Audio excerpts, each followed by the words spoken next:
আপা, এমনও ঈদ গেছে যে ঈদে আমি আমার কাপড় না নিয়ে তাকে কাপড় কিনে দিয়েছি, এবং আমি এমনও সময় গেছে যে একটা ডিম নিয়ে এসে তাকে অর্ধেক দিছি, আমি অর্ধেক খাইছি।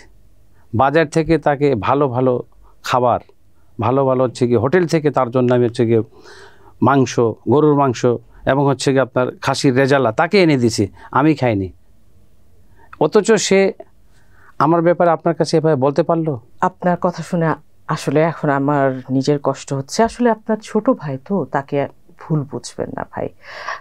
হয়তো ছোট ভাই উত্তেজনা বা অভিমানী হয়ে অনেক কথা বলছে। আমরা চাইবো যে আপনাদের দুই ভাইয়ের মধ্যে সুসম্পর্ক বজায় থাকুক আমৃত্যু। কিন্তু ভাই, উনি যে এখন তো উনি প্রাপ্তবয়স্ক, উনি আপনার কাছে সে কারণে হয়তো তার জমির প্রাপ্যটা বুঝে নিতে চাইছেন।